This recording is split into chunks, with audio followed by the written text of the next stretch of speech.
I'm going to go ahead and read a little introduction. If you were on the sessions yesterday, this will be familiar to you.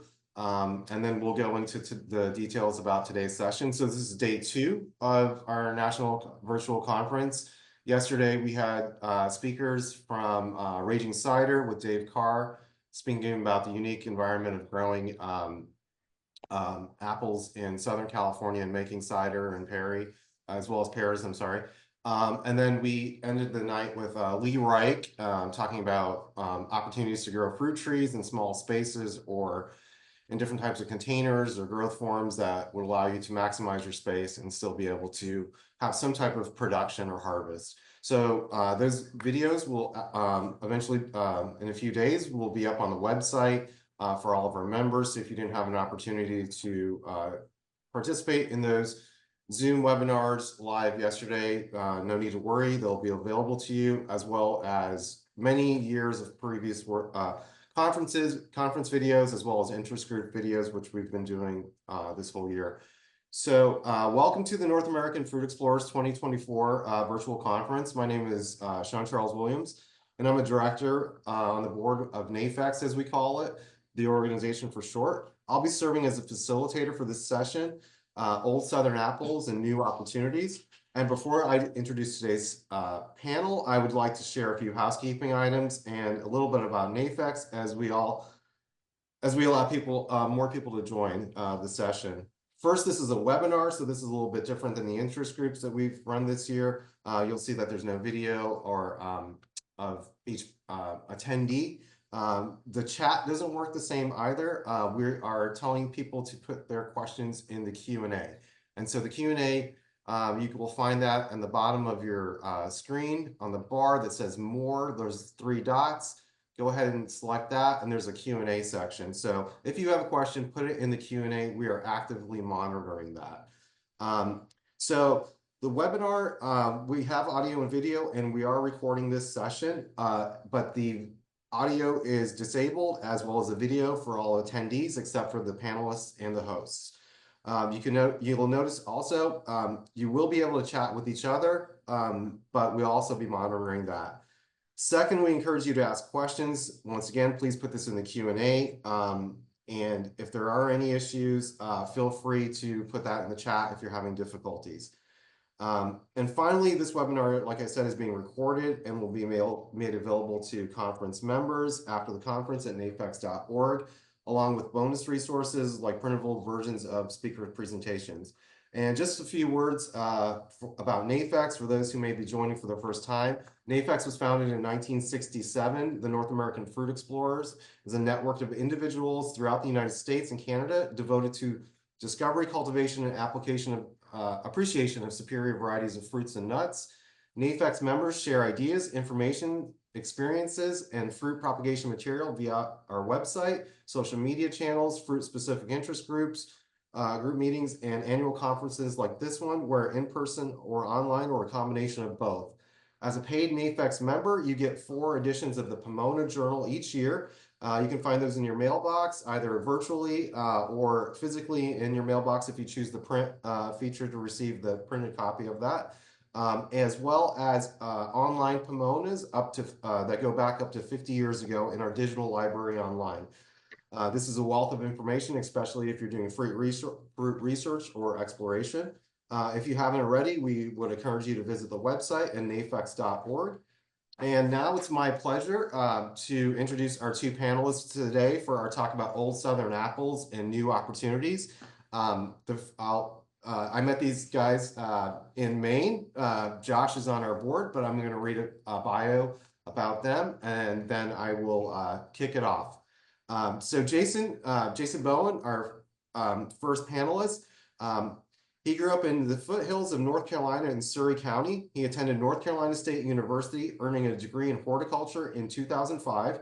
He started working at Horn Creek Farm in 2008 under the tutelage of Creighton Lee Calhoun until his passing in 2020.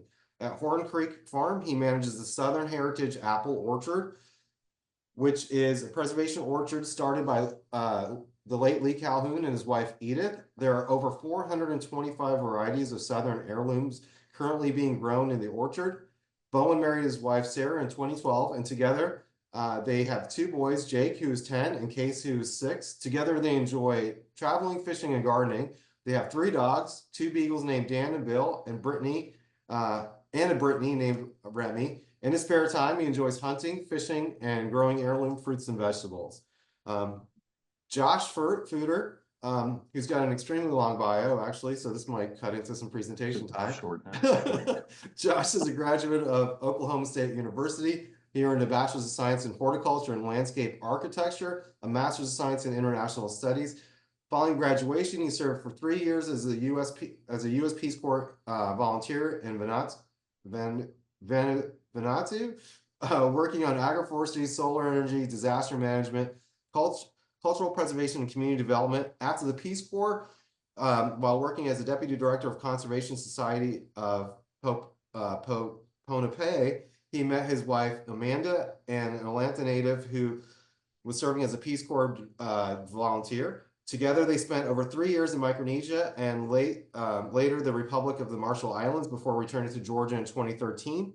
After landing in Georgia, Footer worked for the Southeastern Horticultural Society as a program manager of the Good Samaritan Urban Farm and Learning Garden at Farm Chastain. In 2015, he began his extension career at the Agricultural and Natural Resources Agent in Cherokee as a agriculture and resources agent in Cherokee County. His programming in Cherokee has focused on consumer horticultural, historic apple varieties and preservation, green industry, market growing, pollinator awareness, and school gardening. Together with approximately 85 committed master gardeners from scout groups, homeowners associations, city, county departments, nonprofits, and Reinhardt University. His passion for fruit trees, especially apples, led to the creation of the Georgia Heritage Apple Orchard at UGA, Blairsville Station, where over 130 varieties are preserved for research and preservation. Footer is also a board member of the North American Fruit Explorers, NAFEX. At home, he is a hobby grower and fermenter of fruits, berries, muscadines, and vegetables. The Footer clan includes a wife Amanda, son Graham, and daughters Daisy and Daphne, garden dogs Shelby and Cookie, and a nuisance house cat named Theodore. 1 to 4 beehives depending on the day, and 5 bins of approximately 20,000 red regular worms. Footer also coaches youth basketball for Charity County Youth Basketball. So before we get started and I kick it off to Jason, I just wanted to say that I had the opportunity to meet these fine fellows at Apple Camp in Maine, and had some really good a really good opportunity to listen to them speak about Old Southern apples, as well as a LinkedIn discussion about just Southern foodways and Old Southern apples with Jason on the last night of Apple Camp. And that was really really inspiring to hear his talk. And I wanted to make sure that they share this story because there's a lot more to Old Southern apples than just being able to grow in a Southern climate very well. So I want them to tell that story today. And if you have questions, once again, please put it in the Q&A and we'll get to those as we have time. So with that, I'm going to kick it over to our first speaker, Jason Bowen of Horn Creek Farm. Jason, take it away. Hello, everybody. Thank y'all for having me. Josh, if you want to go ahead and start the slideshow, I'll give y'all a brief history. We don't know necessarily if the settlers from Roanoke brought over seeds with them. Um, they may have, but there's no real proof. But we do know that in 1634, Lord Baltimore required his settlers, or strongly suggested his settlers to carry seeds from apples and pears. This became the common practice for most of these large landowners. Before they gave out settlements, they would make them plant so many apple trees before they could actually settle their land. They all realized that apples were not native to North America, and the importance of apples and pears were paramount, considering, cider. They didn't always have good water to drink, so they needed cider, which they could drink fresh or, turn into hard cider. Vinegar for, preserving their foods, feeding livestock and animals. They could store them, apple is one of the most versatile fruits out there. And, in that time period, 80% was used for something other than fresh eating. Today, that's pretty much flipped that, we use 80% of them for just fresh eating. But they had so many more things that they used apples for in that time period. And by the mid 1600s, excuse me, there were several seedling orchards in the North Carolina, Virginia, Maryland areas. The graph here, it shows that North Carolina was settled by at least 1820. um, in the 1600s. From that time period of 1600s to the 1850s, it was predominantly seedling orchards. Grafting was not a common practice, and if you're traveling and trying to break new ground, seeds were really easy to carry. They were cheap. I mean, you go buy a cider mill and get them for free, and you know given the genetic diversity, I mean, you chances are you're not going to get great apples, but they didn't care. I mean, if you're going to turn it into cider or vinegar, it really didn't matter. And if they were that bad, you could just feed them to your livestock. So, like I say, they were just a staple of people's diets. Um, there, that 250-year period where they were doing seedling orchards. I mean, most of y'all understand that apples are hybrids, and so every single seed is a genetically different plant, and so that gave us tons of different varieties, thousands. And they estimated, there were millions of trees planted in the South during this time period. So you had all these different varieties. The good ones, of course, they would pass along mostly by root sprouts, um, or root grafting early on, but predominantly root sprouts. And they would take those to different, they would pass them along. You had the family apples, as Lee would call them, to where they were only for this one family in this certain area. And then you had the local apples that would get into a certain geographic area. And then you had, the ones that later became more commercialized. Now, the first documented orchard in North Carolina was 1806, and that was in Westfield, North Carolina, which is actually not too far from where Horn Creek Farm actually is in Pinnacle. So, Josh, if you want to talk a little bit about the Georgia heritage and the Native Yeah. American history. So obviously, as more and more colonists and settlers were coming into this part of the country, there were native peoples here. And one of the kind of final straws on those two civilizations kind of finding a way to exist was the discovery of gold in Georgia. So the first gold rush occurred in Georgia when they discovered gold in 1929. At that point, shortly thereafter, the Indian Removal Act was signed. And by 1839-38 is when the Cherokees were forcibly removed, finally, at that point. So as we, remove our native peoples, there were many of those seedling orchards already generations in planting and in use.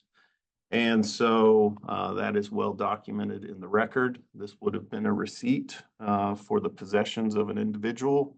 And on here we can see, outbuildings, livestock, and 22 apple trees. So they were orchardists, as well as any early American settler or European settler. You can also see 90 peach trees as well. And this was a map that came from Diane Flint's research on her somewhat new book published last year, which was really eye-opening to me because, as we'll get into here in a minute, each of these dots represents 30 apple trees. So you can see just how many Cherokee orchards existed in my part of the state. So modern day Cherokee County is right along this river, with the top being these top two dots here. Most of them concentrated over here in the northwestern part of the state. which would make sense because that was the last capital of the Cherokee Nation, the site of New Echota, which was right about here. So along all of these rivers, you had extensive apple trees in orchards. They're not just random seedlings here and there. They were planted with intention and selections already made. So the first character we get in Georgia is an interesting guy in that he comes here to run an ironworks facility. He's also an architect. He's kind of a jack of all trades, and he is related to the Van Buren president. I think a distant cousin, and he settles in more northeast, what we would describe as northeast Georgia, in the town of Clarksville. And as he's doing his industrial type jobs, he realizes, wow, there's some really great abandoned Cherokee orchards here, and starts painting them, and starts Gloaming Nursery in about the 1840s. And many of these early southeastern varieties that are at least attributed in the nursery business, many of these are these Cherokee selections here. So you can see where he's describing them. Some of these are still in existence: Colasaga, Chistoa. So the record, many of these here are still around, but they're documented in some of the early USDA pomological records as well. So again, these were superior varieties, had been growing for generations in this area. And most of the time, the name attributed to them was a creek or some sort of neighboring name for that area where they were discovered. Second generation after Van Buren is Fruitlands Nursery, and they are kind of legion. Many of the southeastern sort of landscape plants, azaleas, camellias, also were introduced through Fruitlands Nursery and Berkman's. So he really had a hand in a lot of kind of southern horticulture, if you will. Well over 200 varieties being offered through their catalogs, and we can see, you know, obviously cider is still important in the 1860s, with cider apples being, you know, broken down versus winter apples, summer apples, and things like that. So cider culture is still very much important, even in the South, post-war, as we move along through time. I'll let Jason talk on this one, the Lindley Nursery. It was up in his part of the woods. Yeah, Pomona Nursery, which was actually, it was sitting where the Greensboro Airport is right now. They started listing varieties in 1853, and they ended up having 169 varieties. And yeah, interesting fact about it is the site is the airport, and it was shut down and gone apparently by 1927, because that's when the airport was functioning by that point. So, but you see a lot of references in Lee Calhoun's book about some of these apples, especially, you know, the North Carolina varieties. They were all listed in, came through that nursery.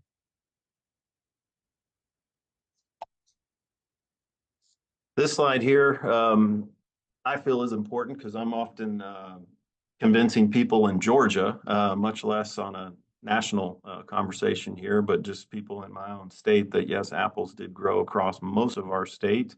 And one of the better examples here is the Terry Winter, which is still in circulation. That was attributed to Fulton County, which is home to the Atlanta Falcons, the Atlanta Airport, and so on. So again, most of these varieties were from areas that even within our own state, we would think is not apple growing region. The family variety here, we've got some hopefully exciting news on that, in that we may have that in our possession. And it was last seen in the trade in 1906. Wallace Howard, again, well outside of what most people associate as a proper apple growing area in Georgia. You know, and all these, if you're not familiar with the USDA pomological series, these were fruits sent in from across the country. They were documented on who sent them, when they sent them. So again, all across our state, things were entered in. The fun thing about family, if it does prove true that we have it now, is it was one of only about 4 apples that was ever even mentioned in Apples of New York. And I believe it's the only one that they describe as being grown in Geneva at that time. So this was an apple that was so well established for a very brief period that it was even being grown in Geneva, New York at that time. And again, it disappeared almost overnight. So getting to the back end of the 1800s, you have probably nationwide, but especially in the South, as more of the backcountry gets access to railroads and things, which is, you know, a way for an apple to become a marketed commodity beyond just, you know, subsistence agriculture and something that folks would have in a backyard. So early planters like John P. Fort, John Reynolds, form pomological societies, horticultural societies showing off their localized fruit. And one such Georgia variety is Fort's Prize here that won the National Apple Show in 1909. So this period begins probably 1880s, 1890s, and early 1900s in earnest across all of the Southeast and in a lot of areas in the country as well. But again, helps to kind of break some of that misconception that apples are only in New York or out west. These Southeast apples were doing quite well, competing in some of these national type contests. Some of the newspaper articles of the time where, again, they're trying to promote investment in this new industry. You can see the varieties listed here on the side. About these 4 in yellow are the only ones that we still have our hands on that are in circulation. So again, they disappeared. Most of these local varieties disappeared in about a generation. And unfortunately, what was going on was a lot of overplanting. So this speculative period, beginning about 1900 to 1920, by about 1920, it's already over, the bubble has burst, but you can see some pretty salacious newspaper articles run across the state, and I'm sure across many states. But the Georgia mountains are richer in apples than in gold. Millions of dollars are lost because big and easy profits are not realized. And this is in 1909. But the impending doom was about to occur. If we look at the USDA record of apple production across the country, you can see obviously it's not New York State down here. But if we look at the finer details, which is really interesting, in that it shows their 1909 production numbers and then the estimate 6 years down as these trees start to mature. So Georgia is, you know, about to double their production.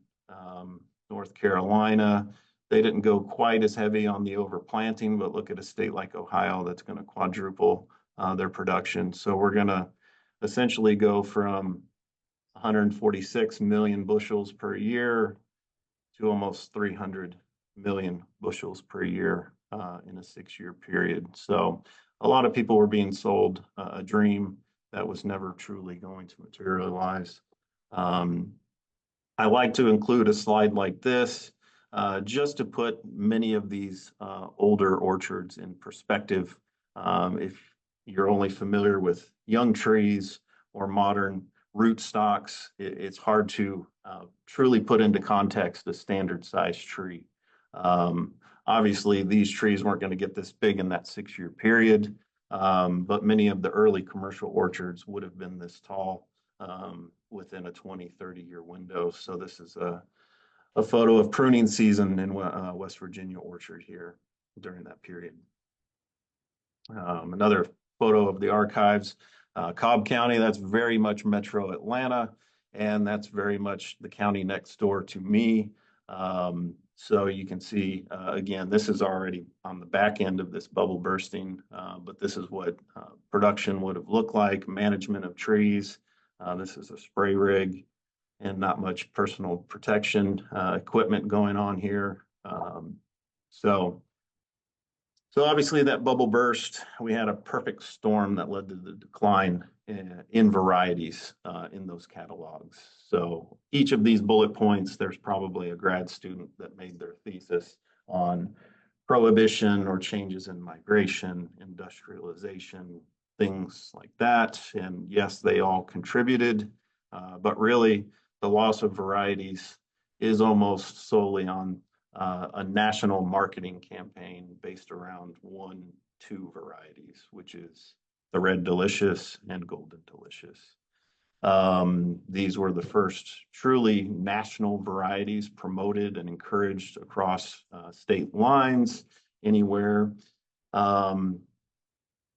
Where I got that number, that $750,000, I think that's in Apples and Man, Fred Lapp book, I think.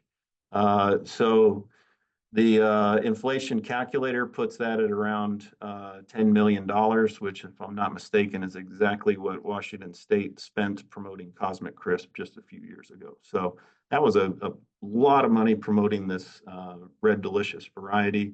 And you can see it just completely took over at least the state of Washington, but just about all states, 75% of Washington acreage in the 1980s being solely dedicated to one variety.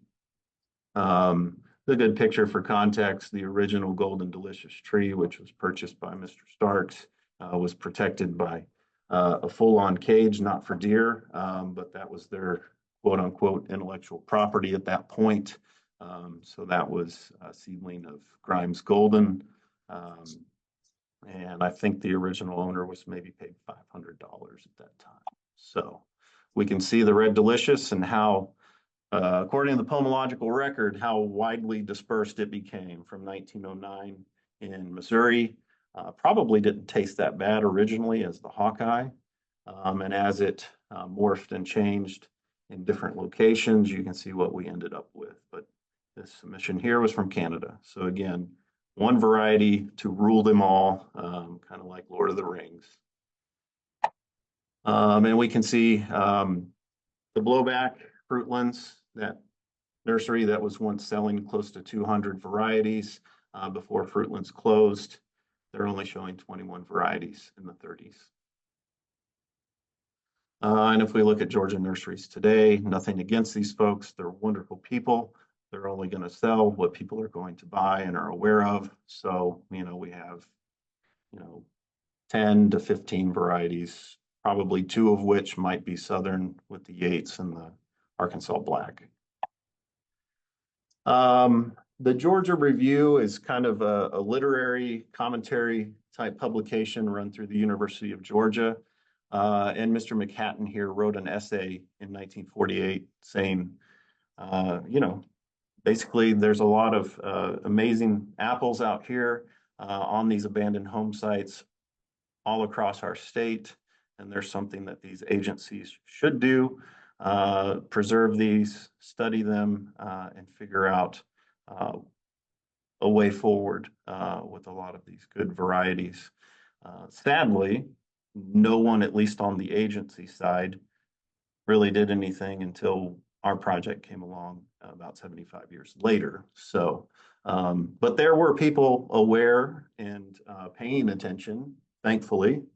And the reason why I'm interested and here today really is because I just happened to be assigned the county where Mr. Lawson, Jim Lawson, ran Lawson's Nursery, starting about 1968 to the last year that he sold trees, which was 2002. He shipped trees. He grafted about 15 to 20,000 a year, shipped trees all over the country, sometimes internationally. He and his wife, Bernice, and sometimes his sister did all of this work by hand before computers, and is really without Mr. Lawton, Mr. Lee, and Joyce Neighbors in Alabama, many of these varieties would probably not even be in our collections today. Some of the publications and attention that he was able to receive, I just love some of these old newspaper articles and things like that. So try to give him as much credit as I can. His history has been documented in Diane Flint's recent book as well. So I would encourage folks, if they're more interested in a lot of that back history, do check out her book, and you'll see a nice photo spread of him in there too. So. All right, and Lee Calhoun, I'll give you a little bit of history on him. He is, of course, the author of Old Southern Apples, which most people consider kind of the Bible of Southern apples. He's a native of Mount Airy, North Carolina, which is 15 miles from the farm. He lived there until he's about 10 years old when his family moved to Raleigh. Then he later graduated from NC State with a degree in agronomy, and then he entered the Army. And he actually worked there until he retired. And this is the point when he started becoming interested in apples. Is one of his old Army buddies was like, "Well, since you're retired and got all this time on your hands, why don't you find this old apple that I had from my youth?" And that apple was Magnum Bonum. So he went on a 2-year search trying to find Magnum Bonum, and along the way he found a lot of others, and that kind of really lit a fire under him. And so by the mid 1980s, he tracked down over 100 old Southern apple varieties, some that had thought to have been extinct. But he does, and I think it's fitting to mention this. He gives the credit of the genesis of his book was through NAFIX.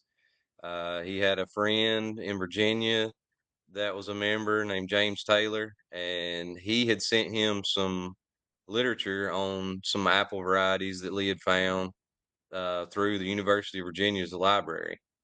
And so that really clicked with Lee that, hey, maybe there's still catalogs and nursery pamphlets and stuff still stored away somewhere.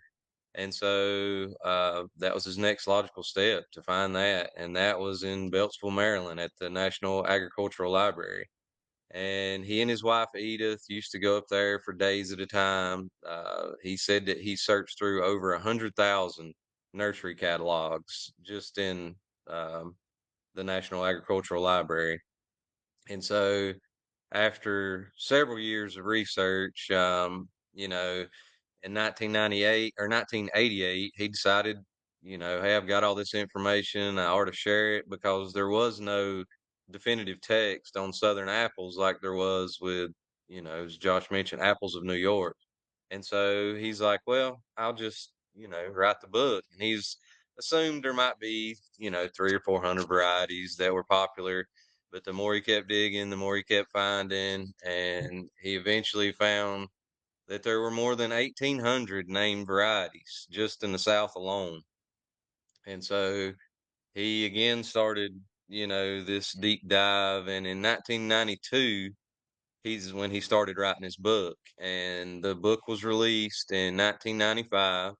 Um, and I believe they printed 5,000 copies. And so just in that time period, that book sparked so many other searchers that by 2010, he's like, he had to release another one, a revised version, because a lot of these varieties had been found and discovered.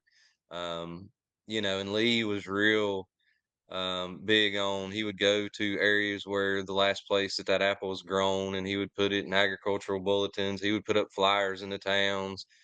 He made his phone number and address public. He wanted people. And I mean, if you look at Old Southern Apples, he's had his name. I mean, he had his address and phone number on there. So and he got thousands of letters, which most of that has been put into the University of North Carolina Chapel Hill's library, um, the Southern Heritage Collection, and so people can go on to. I think you can access it online, and yeah, it's just amazing all these old letters that all these people had sent him, and that's kind of how he would get a named variety, and then he could go and do his research on, is this what they say it is? And so, that generation of people, the elderly people in the mid 80s and early 90s, I mean, they still remembered all these varieties. I mean, they knew exactly what they were talking to or what they were talking about. And so, you know, everybody that enjoys these southern apples. I mean, they owe Lee and Edith a great debt of gratitude, because there's no doubt that a lot of these varieties would certainly be extinct if it weren't for him. Not only the ones that he personally discovered, but also the searchers that he inspired. I mean, there's across the country. I mean, you got Joyce Neighbors in Alabama. Tom Brown's another one that's local to me. I mean, Mr. Lawson. I mean, all these people. They found a lot of these varieties. I mean, there was 1,800, and they think that only a quarter remain, but that number keeps growing. As we keep finding varieties, and it's amazing where they're found. Some of them found on the West Coast, some of them in other countries, because I mean, songs are always shared and shipped around. So. Um, yeah, let's go ahead and go to the next slide, Josh, if you don't mind. Okay. Here we go. And the orchard is actually at Horn Creek Farm, and the farm is kind of split into two sections. You've got the farm historic side, and then the orchard is it's all the same thing, but it's kind of separated with a chain link fence. But the actual farm, it was created um, in our department, the Department of Natural and Cultural Resources. It was established in 1987, and it's a living history farm to show people what it was like to be a rural farm family in the Piedmont area, North Carolina, in circa 1900 to 1910 is kind of the time zone that we're trying to key in on.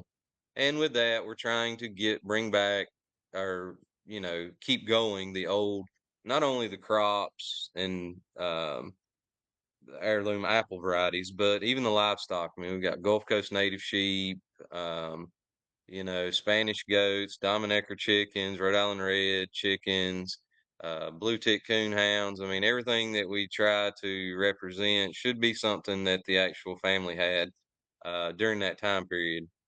And the house that you can see here on your screen was built by Thomas and Charlotte Hooser. It was built in 1875, and it's open to the public Tuesday through Saturday, so you can actually go and tour the farmhouse. We do on a general basis do a self-guided walking tour. So we tell you about the farm and then turn you loose and let you go down there and experience the farm, complete with the animals.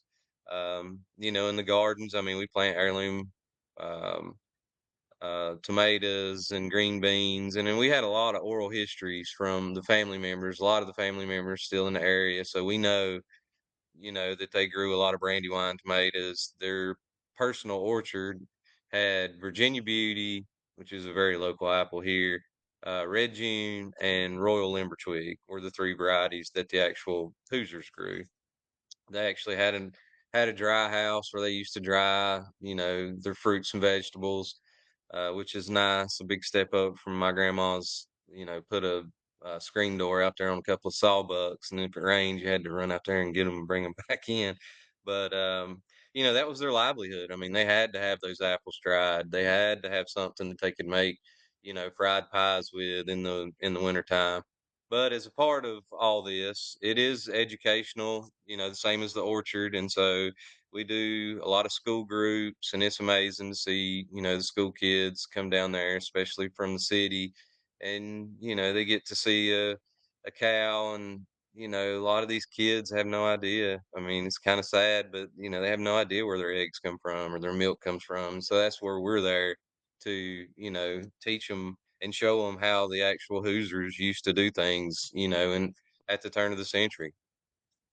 Um, Now, with the Southern Heritage Apple Orchard, it was created as a kind of joint, or it's owned by the Department of Natural and Cultural Resources, but Lee's guidance, and Lee and Edith donated all the trees. But 1997 is when the fence was erected, land was cleared, and the first trees went in the ground around 2000. Originally, it was 800 trees and 400 varieties, and originally it was M7 and a mix of M9 and B9. And actually, Lee did some interstems too, because those of you that knew Lee, I mean, he liked to play. He would even throw in M27s, and I mean, he liked to play and plant them real close together, and but he was trying to cram as much as he could get, and he had people from around the country sending him songs and trees, and so he needed a pretty expansive orchard to do that. The orchard's about 6 acres, fenced in. We've got a 10-foot deer fence going around it. Today we have swapped out the M7 and we've replaced that with G202, which is about a 40% tree. And we've kept and they're freeform. You can see a picture of the ones on the left. And then the B9s is what I normally, there's still a few M9s left, but predominantly B9, which is on a 4 trellis wire system. Um, and we've got about 850 trees because by replacing the sevens with the 202s, I was able to get more varieties in the same amount of space. And so we've got about 425 different varieties. Now, the criteria for making it into the orchard, for the most part, was they had to be 100 years old and they had to have been important in the South for some reason. Now, that could have been economically or just, a family heirloom. So lots of family and local apples, super rare apples that, are nowhere else in the world. Um, and, as I mentioned earlier, but they're hybrids. I mean, once they're lost, I mean, they're gone forever. There's no chance of getting them back. But there again with Lee, I mean, there are a few exceptions, like, we've got St. Clair, which was, a commercialized apple that's, I think, from the 70s, but it never really caught on. But Lee really liked it. And so he's like, well, it's pretty rare. I believe I'll throw it in here. So there's a handful of, you know, ones that don't meet our criteria, but for the most part, they have to meet that criteria um, to make it into the orchard. Now, we do sell sonds, we sell grafted trees. I do about 1,000 trees a year on various root stocks. The ones that I normally do are B9, G202, M7, and M111. So I try to kind of fit everybody's needs with that. And I'll ship sonds. We currently do not ship trees because I do straight into pot. And so we're gonna play with doing a little shipping this year, but predominantly it's, we'll ship sonds. Um, and so we also do a grafting workshop that I do annually, usually in late March or early April. And we limit it to about 20 participants so that I know that, I can pay attention to everybody. And that's usually a pretty good success. And, that's what it's all about because with a preservation orchard like, the apple orchard is, I mean, the only way you're going to preserve these varieties is to get them back out into circulation, whether that's, I mean, if you don't live close and don't want to buy a tree, learn how to graft and I'll ship you sonds. But that's really the key to it is to get them back out there because, I mean, even with, you know, this preservation orchard, I mean, we're just one. I mean, there are multiple others, but some of these varieties are going to fall through the cracks because, what I've got may not be, mostly what I have. David Vernon's got a copy for at Century Farm Orchard, but there's some that I have that he doesn't, and there's vice versa. And so the best way to do it is to get them back out in circulation, and we're trying to do that. And Jason, when can folks come visit you and taste some of these varieties if they're curious? When can they? Yeah, we're open Tuesday through Saturday, and that might lead into my next segment was the new construction. Um, well, we'll go back to that one. Sorry, but the we'll stick with this one. I have Hey, worked with as I far can as skip ahead. research. I do try to um get as much information as I can. I've been doing bloom times on them for about 12 years now, and so I've got a pretty good understanding about 95% of our varieties. I know pretty much when they bloom. I'm taking bricks numbers, I'm doing ripening times, the histories, flavors.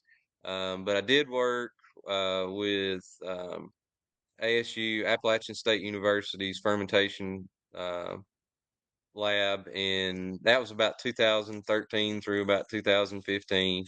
And we tested over 150 varieties. We were testing, for all the things on your board. Um, and it was amazing. Just to try, because I had my own little press, and so I got to taste all the different varieties, and they were all good. I never tasted one that was bad, but they were all different, is what is shocking to me. Like they're all a different little flavor, and so, but we did some single varietals, and on just a few because with that many varieties, you couldn't run single varietals.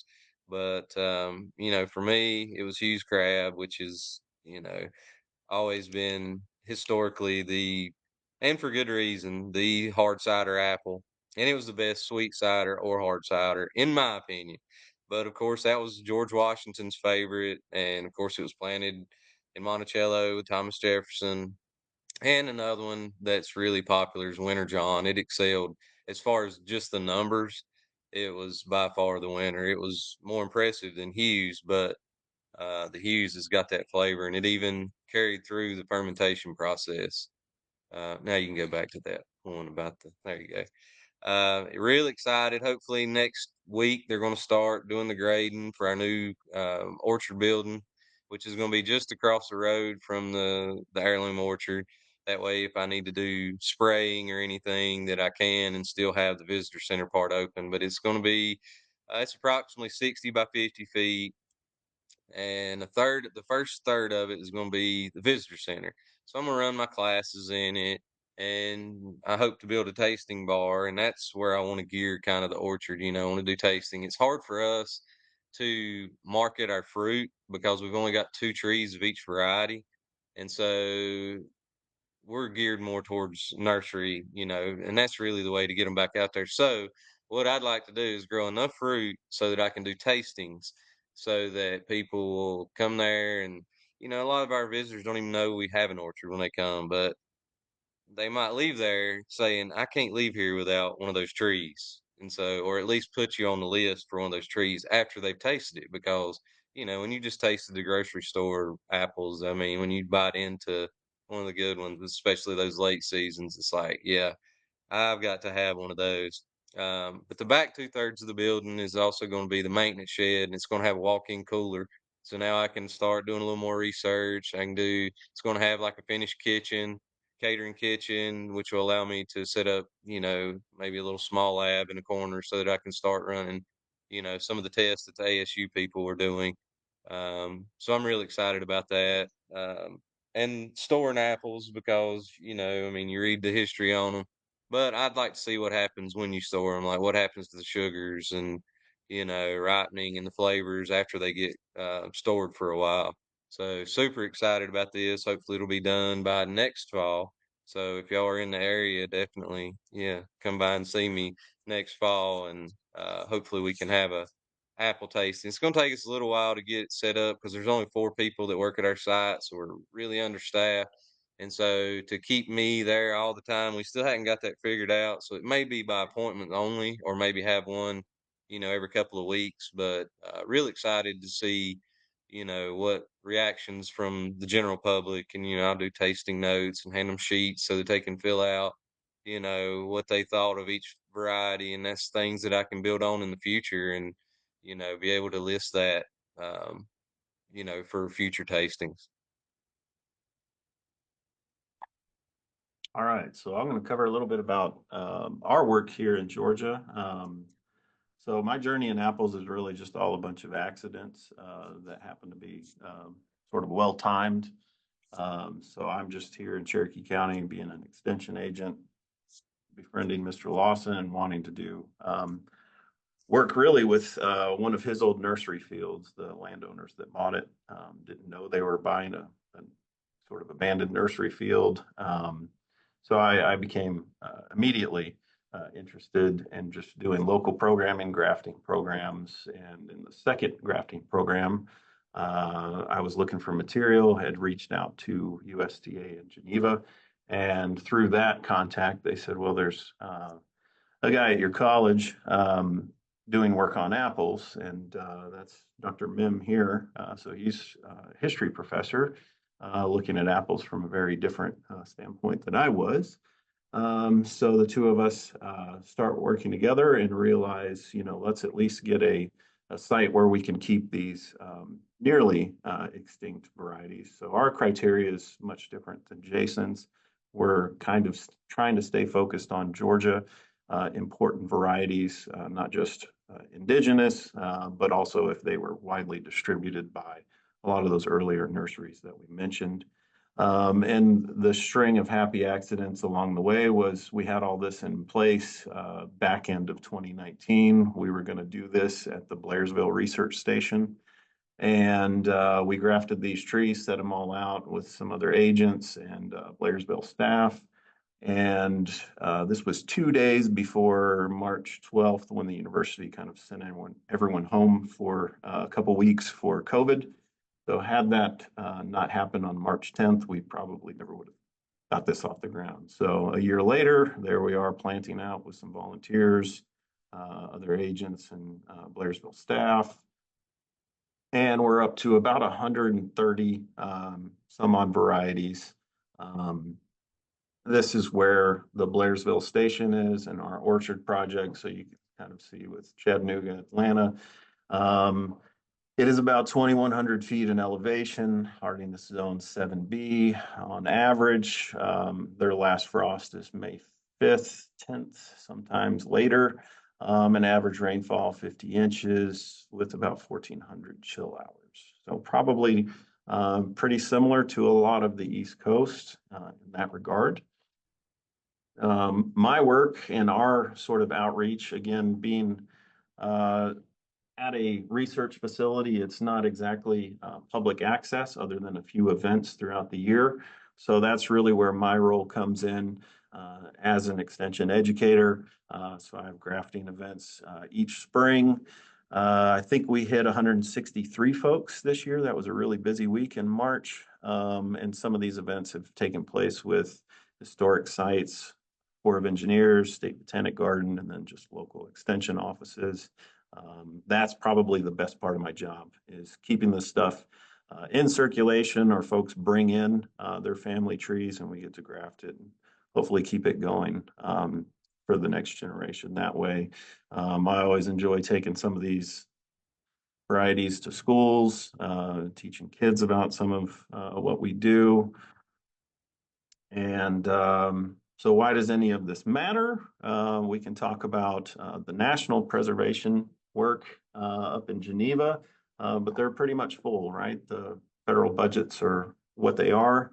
So I've offered to send some of our material up there, and they said, thanks, but that's not our focus, and we don't have any more room. So projects like ours in Horn Creek, I feel are increasingly important.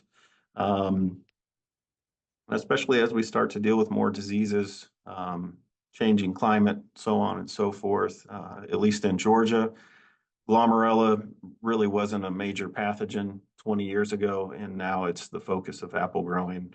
Outside of fire blight, glomerella is your primary disease of concern, and that was not really an issue 20 years ago in our part of the world. So, Jason, And I know we're probably short on time. Do you want me to just really quickly talk about I this, or think you it's want to just cool. It's worth sharing. Actually, Okay. Jason, you have time. Yeah. Okay. We Horn Creek was contacted several years ago by Kevin Hooser, who runs Couple Creek Nurseries, and it's in Southern California. And he was in. He just contacted me, knew Lee, and he was like, "Hey, what do you think about, what varieties you think would do good in a tropical environment?" Of course, I'm like, "Well, none, but I don't know." And so we played with it, and I sent him a few that I thought, of course, Shell of Alabama would be one that immediately pops into your head. And yeah, he's growing them all over the world. I mean, you can see the list of different countries and cities around the world that he's sent them to. But the Uganda one is especially interesting. I've got some great pictures of them, digging the holes, and the big winners. We sent over 20 varieties, and so the biggest winners were, Huns, Shell of Alabama, of course. Actually, Dula Beauty did pretty well. King David. Um, those are just to name a handful of them that are doing good. But you know, it's crazy because nobody thinks that you could grow it. Most people think, oh, you can't grow apples in Florida. Well, they're growing them along the equator. Now, of course, you got another process that you have to go through, because in every January they have to strip the leaves from the tree because the minimum temperature is 50 degrees, even at 3,000 feet in elevation. And so they have to not only strip the leaves, but they also have to notch them as well. And so, but when they do that, it does good. And I mean, there's pretty expansive. I mean, there's 1,000. This is a picture of 1,000 tree orchard. I believe this is in the Congo. And apples are a huge commodity if they can get a bright red apple. I know Kevin had sent me a thing talking about hunch. It actually does well in Zambia, up at 3,000 feet. It retains its color, retains its firmness. I mean, the way he talks, it tastes and reacts the same as it does when it's grown in North Carolina. And so he said, a good market price for an apple, they sell them per apple, a little different than we do here. But common price would be 50 cents. He said when you go and put a hunch out there, he said, he can get $1.50 a piece for them. And he said it'll literally stop traffic if you put out a bushel of, a bright red apple. It'll literally stop the traffic. And so, and I mentioned shell, it's a super low chill variety that, when grown in North Carolina, I mean, it'll bloom in January a lot of times, but it's pretty amazing. It'll get knocked back and it'll bloom again. But, growing along the equator, according to him, he said there's no doubt that it's going to be an economically important variety because it grows with good vigor. Um, it's going to be a really important one there. And we had some pictures of Arkansas black, and I think Josh actually said that Mr. Lawson shipped some trees to Hawaii one time. But yeah, Kevin sent me pictures of Arkansas black being grown next to pineapple trees. And it was interesting too because you would think, Lord, that heat, you got to have fire blight problems. And I think they are running into it now, but initially there was no inoculum. So, they was living rent free for several years. But the main problems are like scab and, of course, fire blight, most of the fungal things, but I was surprised he said termites are a big problem from the insect perspective. And I don't know. I mean, apparently their termites are different. I thought they just ate dead wood, but apparently their termites are a little more serious. But yeah, it's a cool program. I mean, it's really neat to see that you can, with a little cultural, practice, you can grow apples almost anywhere. And this is a testament to that. And so it's a really great program that he's got. And I think he's actually building a nursery right now, over there, I believe in Uganda. And so he can better, fit the needs because it's really hard with all the customs and stuff to try to get trees over there. And so if they have their base over there, then yeah, they can really start pumping out, a lot of trees and make it an economical crop for a lot of these, especially the poorer countries that really need an agricultural, um, they really need agriculture in some way, and this would be a great way to do it.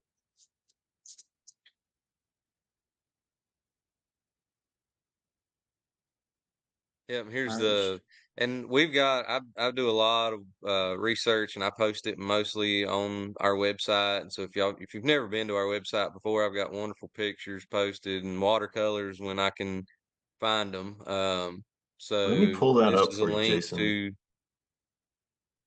okay, Y'all's website is amazing. yep, and then, yep, Go a here. couple of clicks will get you to this page, and then, yep, you just scroll through alphabetically which variety you're interested in, and yep, there's over 400 on there. And so if reading in Lee's book or some other publication, and it's a variety that we have, um, I mean, it's still being updated and I'm still taking pictures every year, hundreds of pictures. And so when I get my best picture, I'll take the other one down and post it on there. But, hopefully it's going to be a good resource for people. And, yeah, it's just going to be a continuing work.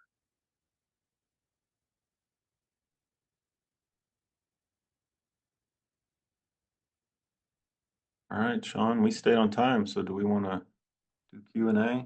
Right, sure. That was really great. And we can kick it over to the Q&A. We have a few questions. Once again, this works a little bit differently than the webinars. We are asking you to put your questions in the chat.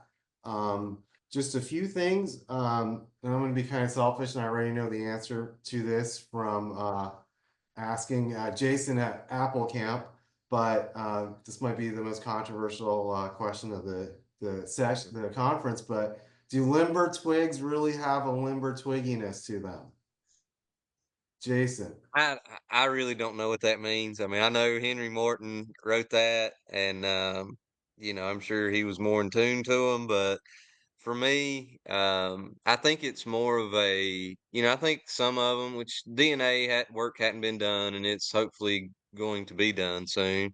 And I think it's more just a colloquial name that, and especially in the Southern Appalachians, it's like, oh, I love those limber twigs. So when somebody would find one that may have been a seedling, they're going to say, well, the only kind I like are limber twigs, so this has got to be one, and so I'm going to name it, whatever limber twig.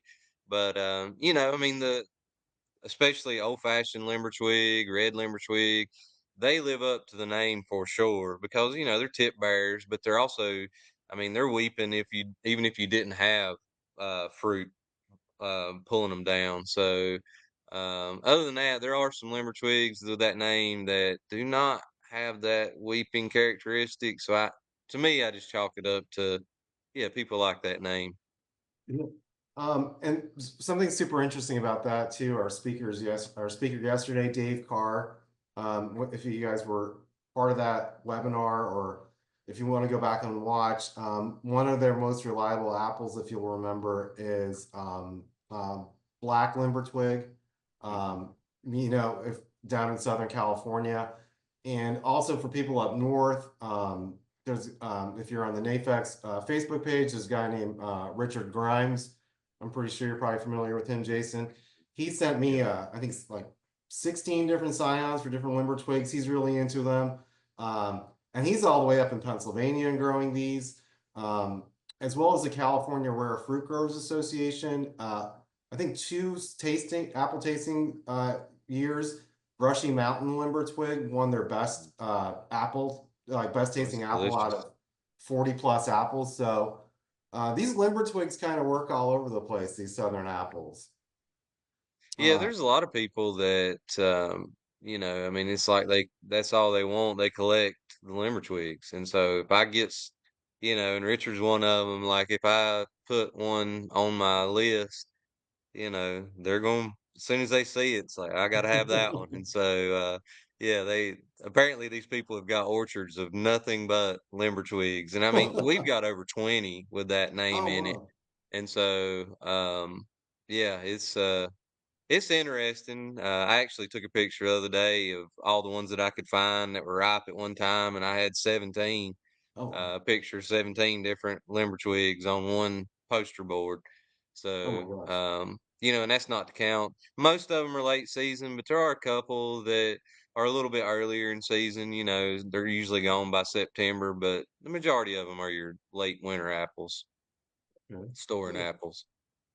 I think one thing that you said that was pretty interesting, having been born by the equator, down there in the West Indies, they call them ice apples. So the apples from the US or North America or even Europe, they're because there's other fruit with the name apple in the southern hemisphere or the equator, equatorial areas, they refer to the apples that we know, Malus domestica, as ice apples. And they really were a treat.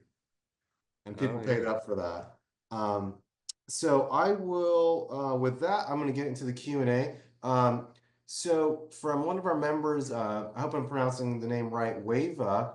I think this question is for you, Josh. What was an ornamental apple as it was referred to in the catalog that you sent earlier? Oh, I would assume those were all crabs. Okay. Yeah, I would assume those were all just Was highly it floriferous crab apples. okay? So those were just purely ornamental, like for landscape purposes Yeah, or pollination. yeah. Okay. Um, Why strip three leaves? We never get frost in zone 9B. Um, and fat or I don't understand. We get two or three Asking why you harvests. have to strip the leaves. Yeah. Well, because they need that dormancy to reset, and so if they don't get it, that's caused by the lower temperatures, and so they're not getting it, and so they manually strip the leaves so that it resets the plant so that it can put out new growth. Because without stripping them, they just sit there and wouldn't grow any, and so it's forcing the tree to go through that dormant cycle. It's not going through a dormant cycle, but by stripping them, it forces them to. And then the notching is also um, that's to force the buds to break. So So are I mean they? that's something that a lot of growers do. Even around here, they'll notch them so that it forces that bud to break. It's all about auxins and gibberellins, but I'm not going to get into all that. But yeah. So, so would you say that there's more work, some more work in this method? Like there's more human input requirement from a work perspective in getting these trees because they don't have a Oh, full absolutely. season. But, I mean, look at what you get on the back end. I mean, it's like you either don't have them or you have to do a lot of work to get them. But, I mean, I wished I could sell my apples for $1.50 a piece. So, Yeah. it works out. I mean, a bushel of Yeah. apples is a lot of money to them. So, Yeah, that's a um, lot of money. Yeah. yeah, I'd probably be out there stripping leaves if I could get $1.50 a piece out of my fruit. So, Um, you talked about, let's see, Eric asked, you talked about taking bricks and other measurements of over 150 of these apples. I'm assuming they're the Lee Calhoun apples. Is that data available online somewhere? Is that the page you went to, Josh or Jason?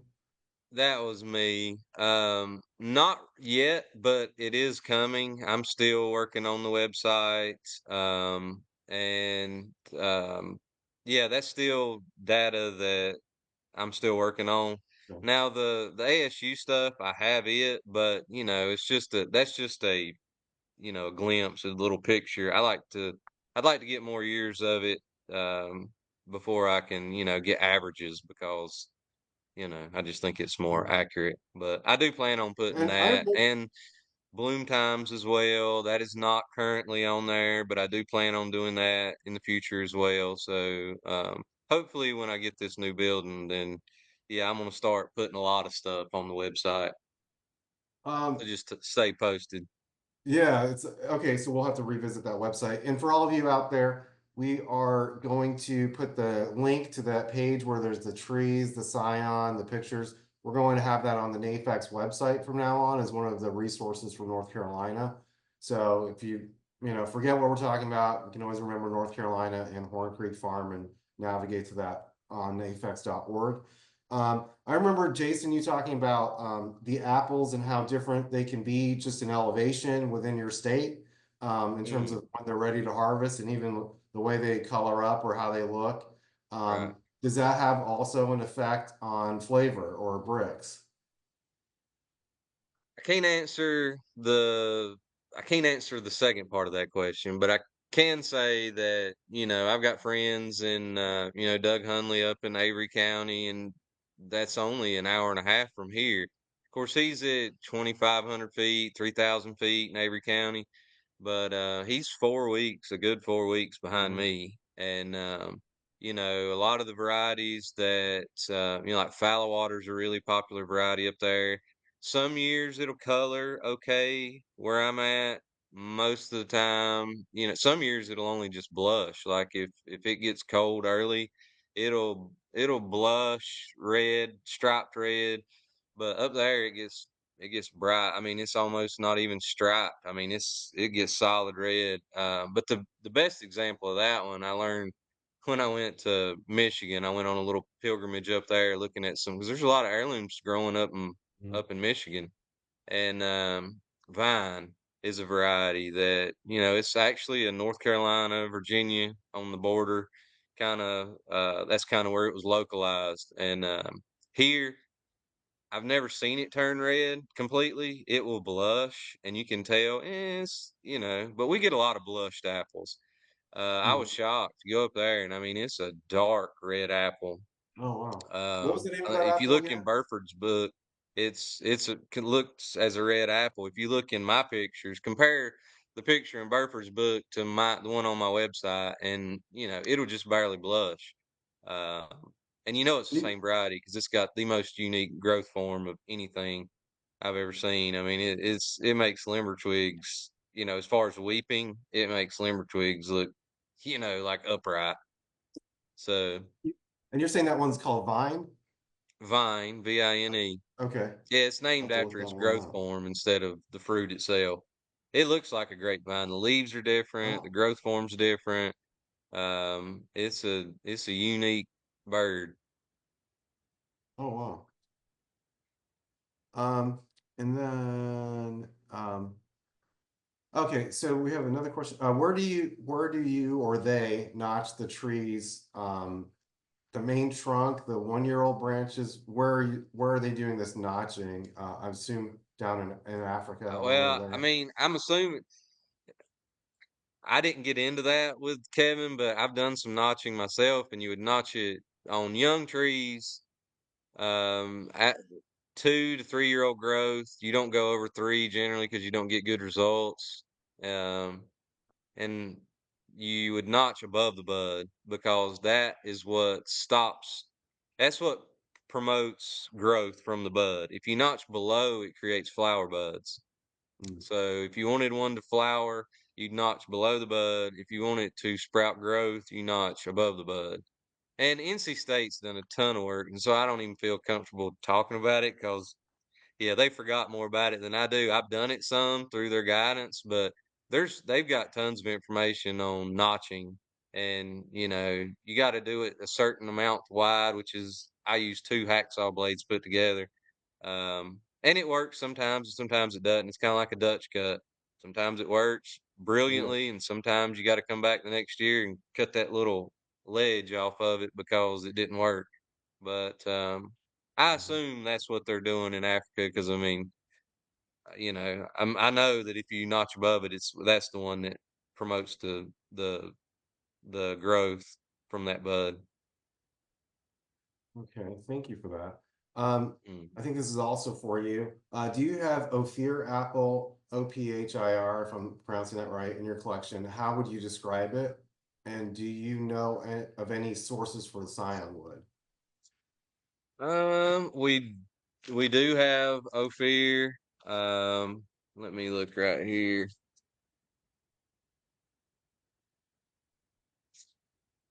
Make sure because I know we had it. We still have it. Yep, it's I have it listed mid-September red apple, prize for cooking and applesauce, which is a North Carolina variety. Bricks about 14.2. And yeah, we have we have signs. So you just contact me, and yeah, our signs are $5 a piece. And Okay. I usually give you enough to do 2 graphs out of it though. And yeah, we can ship, you know, anywhere in the continental United States. I don't want to go through Okay. USDA, so Okay. yeah. Um, what rootstock do they use for those apples in the tropics? I think he's playing with some. He is and I don't want to speak out of turn on that, but I would assume he was doing some 111s, but I don't know that answer for certain. But I know he is currently trying to find some that are a little more, drought resistant or whatever. But yeah, I'm not privy to that information. Okay. Someone else asked,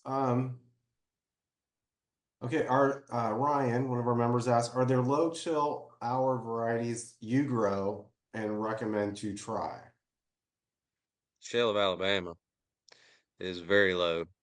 I mean, it's, I know personally people that are growing it in the Panhandle area of Florida, What's it called and again? they say it does well. What's it called again? Shell of Alabama, Shell Shell, Shell. Shell of Alabama. Okay. Yeah. Okay, Another low chiller would be, I believe Crimson Beauty's pretty, which that's a Canadian apple, but that's a pretty low chiller. Um, yeah, those are the two that stick out in my head right off the bat. okay. Hughes crab's pretty low chill, to be honest with you. A lot of people have trouble in North Carolina growing Hughes because it flowers too early. Oh, okay. What funding advice, this for either you or Jason or Josh or Jason, what funding advice might you have for saving an old orchard? Ooh, Uh, you got anything, Josh? I mean, is it private property, commercial orchard? Um, I'm not quite sure. It's in the No. Q&A. If whoever asked this question anonymously in the Q&A, can you just provide some clarification? Okay, we'll just Um, move on to the next question until they do. I don't know if this is a question or a statement, but someone in the chat recognized the real how expensive Lee Calhoun's book is now. yeah. In terms of it's out of print and it's selling for quite a bit on the secondary market. Is there any interest in reprinting this book? I'm sure it's under some copyrights. Yeah, we would like to if we could get the rights to it. But yeah, right now, I mean, I think they did. I think his revised version did 10,000 copies, and then they ended up doing a few hundred more after that. But yeah, they're out of print. We've got a handful at work. But yeah, they're expensive. I mean, if you look online, they're $700, $800. Same thing happened with his first edition. I knew guys that came to the orchard, and this was like '09, and they brought their book down there, and he told me he'd paid $800 for that book, and I'm like, good lord, dude, because they're coming out with a revised one in a year, and so he just paid $800 for a book that's kind of obsolete Mhm. because there is a pretty good. I mean, it's pretty much the same book, but there's a lot of new added information and a lot of stuff that's been corrected. So, yeah, if you can find that revised version, it's a lot better. But it is something that we would like to do, and we would like to put it in paperback because the first edition he did offer it in paperback, and I think that's what more people want. I mean, because it's a little more important than a coffee table book. It's one that needs to be looked into and experienced. But um, yeah, the paperback would be a key because even I think it was $75 just when it was in print. All right. So I mean, it's an expensive book, but you got to think. I mean, nice hardcover book with all these watercolor plates in it. There's a big section of it is just color printing, and so Yeah. it's a super nice book. But yeah, you can call the farm. I don't handle that part, but if you want to try to buy one, you can call the farm and see what the site manager, lease attorney says. But I'm gonna imagine it's gonna be a few $100s to get one of those. Oh my gosh. Okay. You might have Yeah, some phone calls. That might be a bargain. Uh, Leslie Wade, one of our NAFEX members, says Lee's book's available to view free on Google it Books. is. I thought I looked at it and I thought you could read it, but it didn't include some of like the color plates and it wasn't complete Yeah. online. Yeah, and I think it's got a timing deal, and I think that from what I understand, I think it's through Chapel Hill again, and I believe it's like timed in. You get like an hour to look at it, and then I don't think you can have that many multiple people doing it at the same time. But I don't know. I just heard somebody talking about it, Mhm. and I do know it is available. So is all of his research and stuff. It's just, you know, getting to it and Yeah. not getting kicked out when somebody else wants to look at it. But yeah, Yeah, that's a wonderful resource. it is. I actually had a chance to read it.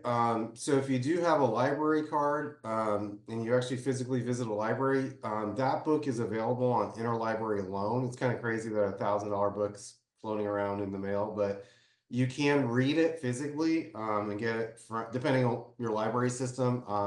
It is a loanable book, and it's really worth checking out. Um, It's a tough read though. I mean, people don't understand like this is written more like an encyclopedia than, all right. a memoir. I mean, it's got some of his personal notes, but I mean, I remember when I first started at Horn Creek, it's like, all right, here you go. Here's your, pretty much your manual handbook. And I'm looking through it and I'm like, how in the world? Like, I can't remember this stuff. And so it took me years to, Okay.